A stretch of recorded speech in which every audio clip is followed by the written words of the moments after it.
Yeah.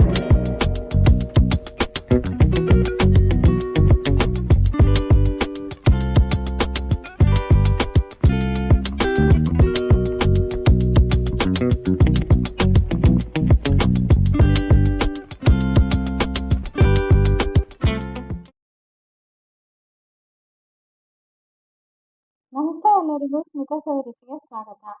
ಇವತ್ತು ಅತ್ಯಂತ ಕಮ್ಮಿ ಸಾಮಗ್ರಿಗಳನ್ನ ಉಪಯೋಗಿಸ್ಕೊಂಡು ಬರ್ತಾ ಇರೋ ಹಬ್ಬಗಳಿಗೋಸ್ಕರ ಸಪಾದ ಭಕ್ಷ್ಯ ಸತ್ಯನಾರಾಯಣ ಸ್ವಾಮಿ ಪ್ರಸಾದ ಅಥವಾ ಸಜ್ಜಿಗೆ ಅನ್ನೋ ಐಟಮ್ನ ರೆಡಿ ಮಾಡೋಣ. ಇದು ಹೇಗೆ ಮಾಡೋದು ಅಂತ ನೋಡ್ಕೊಂಬರೋಣ ಬನ್ನಿ. ಮೊದಲಿಗೆ ನಾನಿಲ್ಲಿ ಒಂದು ಬಾಣಲಿನ ಬಿಸಿ ಆಗೋದಕ್ಕೆ ಬಿಟ್ಟಿದ್ದೀನಿ. ಈಗ ನಾನು ಮನೆಯಲ್ಲೇ ಕಾಯಿಸಿರೋ ಅಂಥ ತುಪ್ಪನ ಒಂದು ಬಟ್ಲು ತೊಗೊಂಡಿದ್ದೀನಿ. ಇದರಲ್ಲಿ ನಾನು 2 ಸ್ಪೂನ್ ಮಾತ್ರ ಹಾಕೊಳ್ತೀನಿ.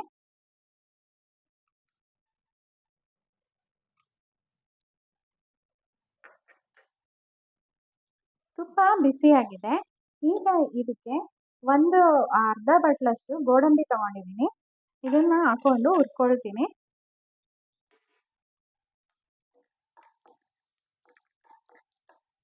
ಗೋಡಂಬಿ ಸ್ವಲ್ಪ ಕೆಂಪಗಾಗಿದೆ. ಈಗ ನಾನು ಅರ್ಧ ಬಟ್ಲು ದ್ರಾಕ್ಷಿನ ಸೇರಿಸ್ತಾ ಇದ್ದೀನಿ, ಒಣ ದ್ರಾಕ್ಷಿ.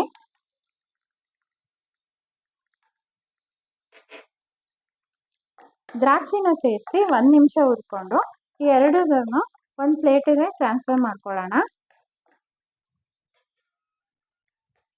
ಇಷ್ಟು ಕೆಂಪಗಾದ್ರೆ ಸಾಕು ದ್ರಾಕ್ಷಿ ಮತ್ತೆ ಗೋಡಂಬಿ. ಈಗ ತಕ್ಕೊಳ್ಳೋಣ ಒಂದು ಪ್ಲೇಟ್ಗೆ ಇದನ್ನ.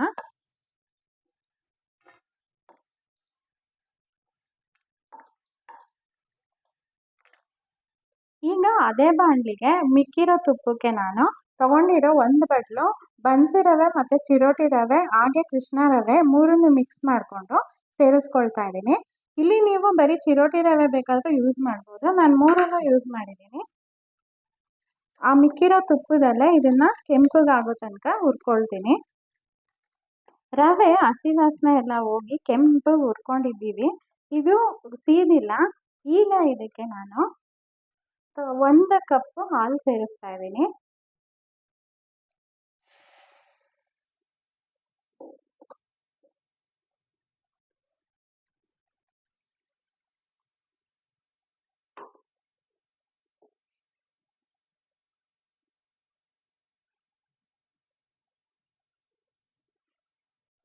ಹಾಲು ಸೇರಿಸಿ ಮೀಡಿಯಂ ಫ್ಲೇಮಲ್ಲೇ ಇಟ್ಕೊಂಡು ಈಗ ತಗೊಂಡಿರೋ ಅದೇ ಕಪ್ಪಲ್ಲೇ ನಾನು 2 ಕಪ್ಪಷ್ಟು ನೀರು ಸೇರಿಸ್ತೀನಿ. 2 ಕಪ್ ನೀರು ಸೇರಿಸ್ತಾ ಇದ್ದೀನಿ ಅದೇ ಅಳತೆಯಲ್ಲೇ.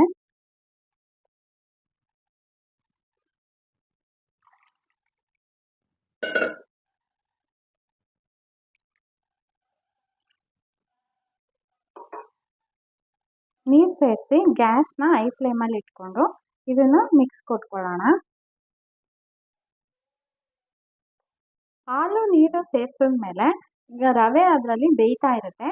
ಈಗ ಲಿಡ್ ಕ್ಲೋಸ್ ಮಾಡಿ ನಾವು ಇದನ್ನ ಬೇಯಿಸ್ಕೊಳ್ಳೋಣ. ಇಲ್ಲಿ ಹಾಲು ನಾನು ಕಾಯಿಸ್ಬಿಟ್ಟು ತಣ್ಣಗೆ ಮಾಡಿಕೊಂಡು ಯೂಸ್ ಮಾಡಿದ್ದೀನಿ. ರವೆ ಬೆಂದಿದೆಯಾ ಅಂತ ಚೆಕ್ ಮಾಡ್ಕೊಳ್ಳೋಣ. ಹಾಕಿರೋ ಅಂಥ ಹಾಲು ನೀರು ಎಲ್ಲ ಹಿಂಗಿದೆ. ರವೆನೂ ಬೆಂದಿದೆ ನೋಡಿ, ಮೆತ್ತಗಾಗಿದೆ. ಈಗ ಇದಕ್ಕೆ ನಾನು ತಗೊಂಡಿರೋ ಅಂಥ 1 ಕಪ್ನಷ್ಟು ಶುಗರ್ ಸೇರಿಸ್ತಾ ಇದ್ದೀನಿ. ಇಲ್ಲಿ ನೀವು ಸ್ವೀಟ್ನ ಜಾಸ್ತಿ ಇಷ್ಟಪಡ್ದಲ್ಲ ಇದ್ದರೆ ಅರ್ಧ ಕಪ್ ಕೂಡ ಹಾಕೊಳ್ಬೋದು. ಆದರೆ ಸಜ್ಜಿಗೆಗೆ ಸ್ವೀಟು ಸಮ ಪ್ರಮಾಣದಲ್ಲಿ ಇದ್ರೇ ಚೆನ್ನಾಗಿರೋದು. ಸಕ್ಕರೆ ಸೇರಿಸಿ ನಾವು ಫುಲ್ ಲೋ ಫ್ಲೇಮಲ್ಲಿ ಮತ್ತೆ ಲಿಡ್ ಕ್ಲೋಸ್ ಮಾಡಿ 2 ನಿಮಿಷ ಹಾಗೇನೆ ಬೇಯಿಸ್ಕೊಳ್ಳೋಣ. ಈಗ ನಾವು ಬಾಳೆಹಣ್ಣು ತೊಗೊಂಡಿದ್ದೀವಿ. 1 ಪಚ್ಚಬಾಳೆಹಣ್ಣು ಪೂರ್ತಿ ತೊಗೊಂಡಿದ್ದೀನಿ ನಾನಿಲ್ಲಿ. ನೀವಿಲ್ಲಿ ಏಲಕ್ಕಿ ಬಾಳೆಹಣ್ಣು ಅಥವಾ ಪಚ್ಚಬಾಳೆಹಣ್ಣು ಯಾವ್ದು ಬೇಕಾದರೂ ಯೂಸ್ ಮಾಡ್ಕೊಳ್ಬೋದು. ಈ ಬಾಳೆಹಣ್ಣನ್ನು ನಾನು ಸ್ಮ್ಯಾಶ್ ಮಾಡ್ಕೊಳ್ತೀನಿ. 1 ಕಪ್ ರವೆಗೆ 1 ಬಾಳೆಹಣ್ಣು ತೊಗೊಂಡಿದ್ದೀನಿ. ಬಾಳೆಹಣ್ಣನ್ನು ನಾನು ಈ ಥರ ಸ್ಮ್ಯಾಶ್ ಮಾಡ್ಕೊಂಡಿದ್ದೀನಿ. ನಿಮಗೆ ಬಾಯಿಗೆ ಸಿಗಬೇಕು ಅಂತಂದರೆ ನೀವು ಸ್ವಲ್ಪ ದಪ್ಪದಾಗಿ ಕೂಡ ಸ್ಮ್ಯಾಶ್ ಮಾಡ್ಕೊಳ್ಬೋದು. ಸಕ್ಕರೆ ಹಾಕಿದ್ಮೇಲೆ ರವೆ ಎಷ್ಟು ಬೆಂದಿದೆ ಅಂತ ನೋಡ್ಕೊಂಬರೋಣ. ಚೆನ್ನಾಗಿ ಸಕ್ಕರೆ ಎಲ್ಲ ಕರಗಿದೆ, ರವೆನೂ ಕೂಡ ಚೆನ್ನಾಗಿ ಬೆಂದಿದೆ. ಈಗ ಇದಕ್ಕೆ ನಾನು ಸ್ಮ್ಯಾಶ್ ಮಾಡ್ಕೊಂಡಿರೋ ಅಂಥ ಬಾಳೆಹಣ್ಣನ್ನ ಸೇರಿಸ್ತಾ ಇದ್ದೀನಿ.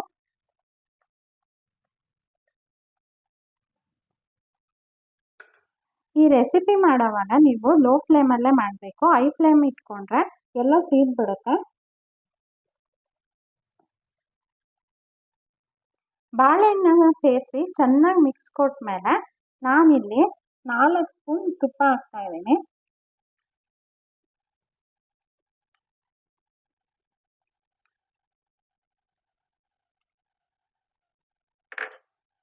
ತುಪ್ಪ ಹಾಕಿ ಚೆನ್ನಾಗಿ ಇದನ್ನ ಮಿಕ್ಸ್ ಮಾಡೋಣ.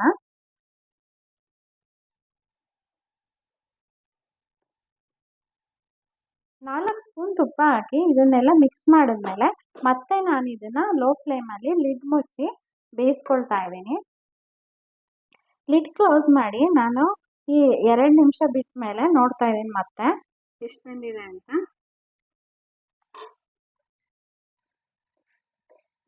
ಚೆನ್ನಾಗಿ ಬೇಯ್ತಾ ಇದೆ. ಈಗ ಮತ್ತೆ ನಾವು ಇದಕ್ಕೆ ತುಪ್ಪ ಸೇರಿಸ್ಬೇಕು. ಇದನ್ನ ಲಿಡ್ ಕ್ಲೋಸ್ ಮಾಡಿ ಯಾಕೆ ಬೇಯಿಸ್ಕೊಳ್ಬೇಕು ಅಂದರೆ ಇದು ಇರೋ ಆವಿ ಅಂಶ ಅದರಲ್ಲೇ ರವೆ ತುಂಬ ಮೆತ್ತಗಾಗುತ್ತೆ. ಅದು ಆವಿ ಅಂಶ ಹೋಗ್ಬಿಟ್ರೆ ಕೆಳಗಿಂದ ಸೀದ್ಬಿಡುತ್ತೆ, ವಾಸನೆ ಚೆನ್ನಾಗಿ ಬರೋದಿಲ್ಲ, ನಿಮಗೆ ಪ್ರಸಾದ ಕೆಟ್ಟೋಗ್ಬಿಡುತ್ತೆ. ಹಾಗಾಗಿ ಇದನ್ನ ಮುಚ್ಚಿ ಮುಚ್ಚಿ ಬೇಯಿಸ್ಕೊಳ್ತಾ ಇರಬೇಕು. ಮಧ್ಯೆ ಮಧ್ಯೆ ತುಪ್ಪ ಸೇರಿಸ್ತಾ ತಿರುಗಿ ಕೊಡ್ತಾ ಇರಬೇಕು. ಮತ್ತೆ ನಾನು 3 ಸ್ಪೂನ್ ತುಪ್ಪ ಹಾಕಿದ್ದೀನಿ.